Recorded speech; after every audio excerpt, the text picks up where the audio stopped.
আন্দোলন বাংলাদেশ কুমারখালী উপজেলা শাখা কর্তৃক আয়োজিত আজকে গণেশ সম্মেলনের সম্মানিত সভাপতি শ্রদ্ধাভাজন ওলামায়ে কেরাম, কেন্দ্রীয় নেতৃবৃন্দ, উপবিষ্ট ইসলাম প্রিয় দেশপ্রেমী ভাইয়েরা আমার, আসলে আমি দুঃখিত এবং লজ্জিত যে বাংলাদেশের 92% মুসলমান ইসলাম বুঝে না,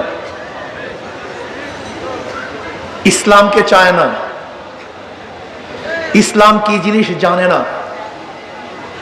আমার নবী আলাইহিস সালাতু ওয়াস সালাম কেন এসেছেন অনেকে বুঝ নাই, জানা নাই। ভাই মাইক কমায় দেন, ব্যাড সাউন্ড না হয়।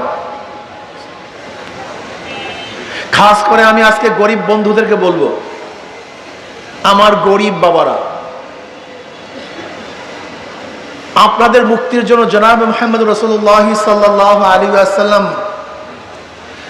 দুনিয়াতে এমন সুন্দর এক অর্থনীতি অ্যাপ্লাই করেছেন যে অর্থনীতি অনুযায়ী যদি মানুষ চলে তাহলে সমস্ত মানুষগুলি দরিদ্র সীমার উপরে চলে যাবে। অথচ গরিবরা ইসলামকে পছন্দ করে না। কিন্তু আমি বলবো, বর্তমান যে অর্থনীতি চলতেছে, কিয়ামত পর্যন্ত এইভাবে চলতে থাকলে কোনো গরিব ধনী হবে না, বরং সমস্ত ধনীরা ধনী হয়ে যাবে। উদাহরণস্বরূপ, আপনি আজকে যাবেন ব্যাংকে, একজন গরিব রিক্সাওয়ালা, ম্যানেজার সাহেব আমাকে 10 লক্ষ টাকা ঋণ দেন, লোন দেন। ম্যানেজার সাহেব বলবে, আপনার কাছে কি মর্গেজ আছে? আপনি বলবেন, আমি গরিব মানুষ, মর্গেজ কোথায় পাবো? ম্যানেজার সাহেব বলবে, টাকা তো ধনীর জন্য, গরিবদের জন্য না। কথাটা বুঝাতে পারি না। টাকা কাদের জন্য? যার 10 লক্ষ টাকা আছে, ব্যাংক তাকে 10 লক্ষ টাকা দিবে। যাকে ব্যাংক দিছে তারই লোন মাফ হয়, তারই ইন্টারেস্ট মাফ হয়। একজন ধনী 4 বার ধনী হয়। আগেই 10 লক্ষ টাকার মালিক, ব্যাংক থেকে 10 লক্ষ টাকা দিছে, যাকে দিছে তার লোন মাফ, তারই সুদ মাফ। কিন্তু একজন গরিব 5 বার লাথি খায়। 10 লক্ষ টাকা আগের থেকে ছিল না 1 লাথি, ব্যাংক তাকে 10 লক্ষ টাকা দেয় নাই 2 লাথি, তার লোন মাফ হয় না 3 লাথি, তার ইন্টারেস্ট মাফ হয় না 4 লাথি। যেই গরিবকে ব্যাংক টাকা মাফ করেছে, ওই টাকাগুলি যে বাংলাদেশ ব্যাংকে থাকতো, তার অংশী হিসাবে ওই গরিব মালিক ছিল। কিন্তু বড়লোককে মাফ করার কারণে গরিবের পেটের মধ্যে আর 1 লাথি। বুঝাতে পারিনি। বর্তমানে গোটা বাংলাদেশের যেই পরিমাণে টাকা, অর্থাৎ পাবলিকের কাছে যেই পরিমাণে টাকা আছে, মাত্র 20-25 ফ্যামিলির কাছে, 20-25 ফ্যামিলির কাছে এই পরিমাণের টাকা। আপনি কি বুঝেন? শুধু সালমান এফ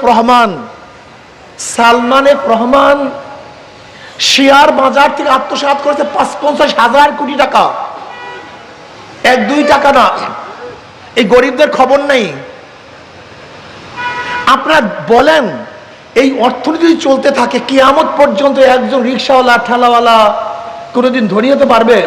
সুযোগই তো নেই, প্রসেস নেই, পদ্ধতি নেই। শুধু ধনী হবে, গরিব গরিব থাকবে। আমি চ্যালেঞ্জ দিলাম, এখানে যারা দাঁড়ানো আছেন, এরকম হাজারো 50 বছর আগেও যে অবস্থা, আজও একই অবস্থা। 50 বছর আগেও যে ভিক্ষুক, আজও একই ভিক্ষুক। 50 বছর আগে যে ঠেলাওয়ালা, রিক্সাওয়ালা, কুলি মজদুর, আজও একই কাজ করতেছেন। আপনার কোনো পরিবর্তন নেই। কিন্তু যাদেরকে ভোট দেন, আঙ্গুর ফলে কলা গাছ নয়, বট গাছ হয়ে যায়। বর্তমানে পুঁজিবাদী অর্থনীতি ধনীকে ধনী বানায়, গরিবকে গরিব বানায়। ইসলামী অর্থনীতি কি? ইসলামী অর্থনীতি হলো গরিবদেরকে ধনী বানায় দেয় আর বড়লোকদের ভারসাম্য সৃষ্টি করে। বিশ্বাস হয় না? ইসলামের গোটা অর্থনীতি গরিবদের জন্য। জাকাত কাদের জন্য বলেন? ফিতরা কাদের জন্য? ওশর কাদের জন্য? দান কাদের জন্য? মানত কাদের জন্য? সবই তো গরিবদের জন্য। ইসলামের গোটা অর্থনীতি গরিবদের জন্য। কারণটা কি? আপনারা গজল শুনছেন না জীবনভর? আমার নবী গরিবও ছিলেন, মনে আছে? কি বলেন তো? আমার নবী যেহেতু আমার নবী গরিব ছিলেন, গরিবের মর্ম তিনি জানেন, ক্ষুধার যন্ত্রণা তিনি জানেন, ক্ষুধার যন্ত্রণা কি জিনিস, বস্ত্রহীন মানুষের অবস্থা কি তারা জানেন। আমার নবী জানেন এতিমদের অবস্থাটা কি।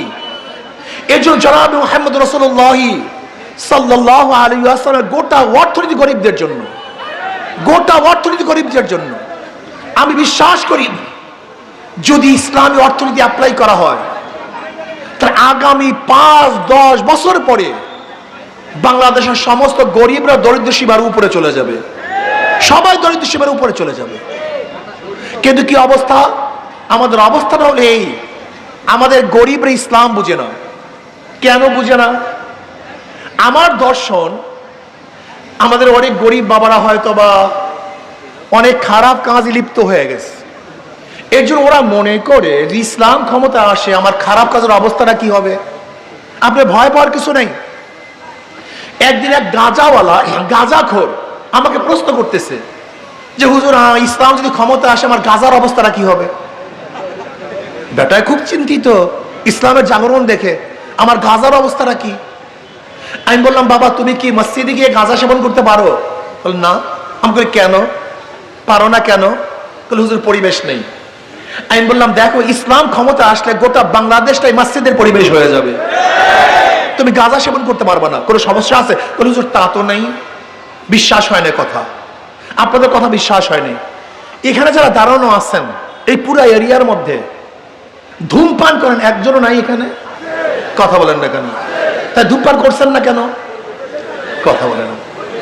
নিষেধ করছি, বাধা দিছি, বলছি, তা আপনি কেন ধূমপান করছেন না? কারণটা কি? আপনি বলেন বুকে হাত দিয়ে, আপনার কি একবার ধূমপান করতে মনে চাইছে? কেন বলেন? পরিবেশ নাই। ঠিক আমরা পরিবেশ সৃষ্টি করব, আমার গাঁজাখোররা গাঁজা সেবন করবে না। আমরা পরিবেশ সৃষ্টি করব, মদ পানওয়ালারা মদ পান করবে না। আমরা পরিবেশ সৃষ্টি করব যারা ঘুষখোর, ভয় পায় ইসলামকে। আমার ঘুষের অবস্থাটা কি? কোনো টেনশন নাই আপনার, আপনি নিজের থেকে ঘুষ ছেড়ে দিবেন, আপনি ঘুষ খাবেন না।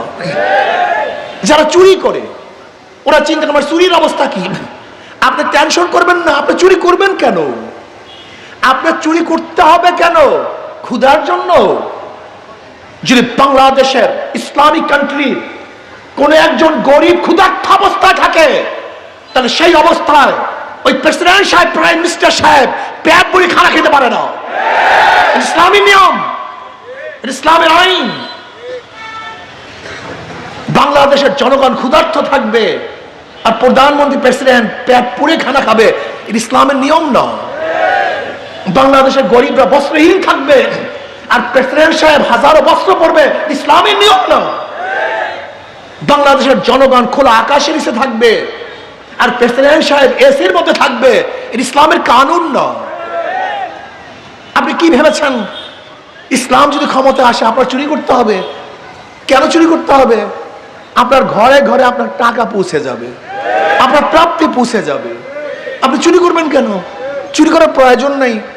কিন্তু আমাদের অনেকের সমস্যা, যেহেতু অভ্যাস খারাপ, কারণ যদি ইসলাম ক্ষমতায় আসলে আমার সমস্যা হয়ে যাবে। আপনি ভুল বলতেছেন। আমাদের অনেক মানুষ দাড়ি কাটে, অনেকে ভাবি ইসলাম আসলে মনে হয় আমাকে ঘাড় ধরে দাড়ি রাখাবে। বিয়াকুব নাকি আপনি? আপনি মসজিদে ঢুকেন, ইমাম সাহেবকে বলছে যে দাড়ি ছাড়া তুমি মসজিদে ঢুকতে পারবে না। তার মসজিদ সবচেয়ে পবিত্র জায়গা, সেখানে যদি আপনাকে বাধা সৃষ্টি না করে তাহলে গোটা রাষ্ট্রের মধ্যে আপনাকে বাধা দিবে যে দাঁড়িয়ে খেতে আসতে হবে। এটা কেমন কথা বললেন? আমরা আগেই বলেছি ইসলাম এমন একটা কানুন, একটা নিয়ম যেখানে মানুষগুলো এমনি ভালো হয়ে যায়। বিশ্বাস হয় না? আচ্ছা বলেন তো অন্য অন্য সংগঠনের এবার জনসভা হলে মারামারির অবস্থাটা কেমন হতো? এই সামনে কে বসবে এর জন্য কয়েক দফা লাল হয়েছে, চেয়ার নিয়ে ফেঁকাফেঁকি হইতো, কথা ঠিক না? ফুল দিয়া নিয়ে মারামারি হতো, কথা ঠিক না? কিন্তু দেখেন তো অবস্থাটা কি, এখানে হাজারো সাধারণ মানুষ, সর্বস্তরের মানুষ, কি বুঝলেন? যাদের অনুষ্ঠানের মধ্যে বিশৃঙ্খলতা হয় তারা দেশকে সুশৃঙ্খল করতে পারে না, আর যাদের অনুষ্ঠান সুশৃঙ্খল তারা দেশকে সুশৃঙ্খল করতে পারে। ভাইরা আমার, আমি আশ্চর্য হয়েছে আমার গরিব বন্ধুদেরকে তাকায়া। এ গরিব বাবা, ইসলাম তোমাদের জন্য আসছে, আমরা তোমাদের কথা বলি, তোমরা আমাদেরকে পছন্দ করো না কেন? মা করে মেয়ে মেয়ে, আর মেয়ে করে জানি কি আমি বলবো না। মা করে জিজি আর জিজানি কি কি। আমরা তোমাদের জন্য তোমাদের পাশে দাঁড়াতে চাই, তোমার খেদমত করতে চাই। কেন করতে চাই বলো তো? শোনো, তোমাদের কাছে যে লিডার এরকম বক্তব্য দেওয়ার জন্য আসে, তাদেরকে বলবো, আপনি চ্যালেঞ্জ দিয়ে বলেন আপনার রক্তের মধ্যে হারাম আছে কিনা। আর আমরা চ্যালেঞ্জ দিয়ে বলবো রক্তের মধ্যে হারাম নাই, এক ফুটা হারাম রক্ত নাই। আমরা এই বাংলাদেশে হারাম মুক্ত করতে পারবো। আর যাদের আগাগোড়া সব জায়গায় হারাম, তারা বাংলাদেশকে হারাম মুক্ত করতে পারবে না। ওদেরকে প্রশ্ন করেন, তোর হাতের মধ্যে জুলুমের রক্ত নেই, খুনের রক্ত নেই, অত্যাচারের কোনো অবস্থা নাই, সাপ নাই, বল, বলতে পারবে? যে লিডারদের হাতের মধ্যে জুলুমের সাপ, হাতের মধ্যে রক্ত, খুনের রক্ত, জুলুম, অত্যাচার, অবিচার, তারা দেশকে জুলুম মুক্ত করবে কিভাবে আমাকে বলুন তো? মাথা কি খারাপ হয়েছে আপনার? প্রিয় ভাইয়ারা আমার জনগণ বাবারা, একটু কথা শুনেন, মনে বড় দুঃখ। আপনি দেখেছেন আওয়ামী লীগ অনেক উন্নয়ন করেছে, কিন্তু পালাতে বাধ্য হয়েছে কেন বলেন তো? জুলুম, অত্যাচার, অবিচার, চুরি, ডাকাতি, লুটপাট, ধর্ষণ। কিন্তু আজকেও যারা 5ই আগস্টের পরে লুট করতেছে, খুন করতেছে, ধর্ষণ করতেছে, শুধু ধর্ষণ করে না, কলিজা ফেটে যায়, স্বামীকে বেঁধে রেখে বাংলাদেশি স্ত্রীকে ধর্ষণ করবে, এটা বাংলাদেশের মানুষ আর দেখতে চায় না। চাঁদা না দেওয়ার কারণে মা সামনের থেকে যুবককে তুলে নিয়ে হত্যা করবে, বাংলাদেশের মানুষ আর দেখতে চায় না।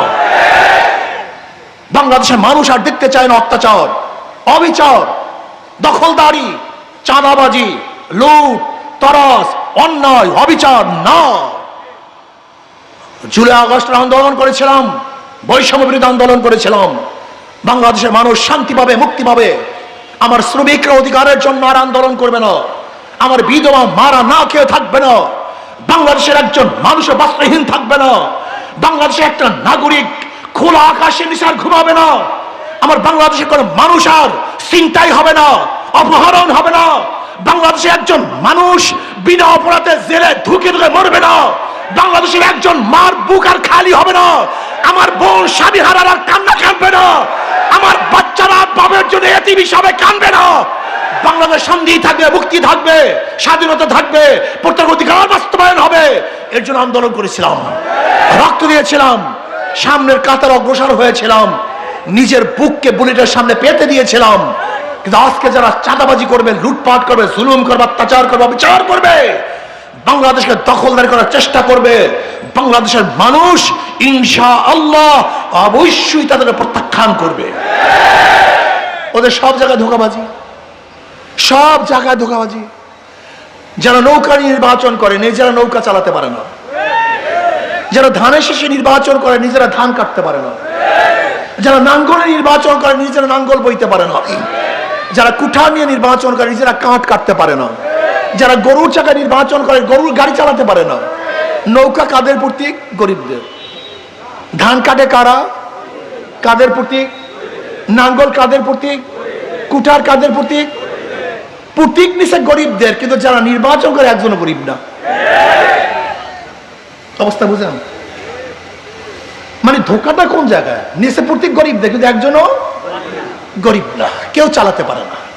কিন্তু হাত পাকে এমন এক প্রতীক, যারা নির্বাচন করে তারাও ঘুরাতে পারে, যারা করে তারাও ঘুরাতে পারে। পুরুষরাও চালাতে পারে, মহিলারাও চালাতে পারে, ধনীরাও চালাতে পারে, গরিবরাও চালাতে পারে, মুসলমানরাও ঘুরাতে পারে, হিন্দুরাও ঘুরাতে পারে।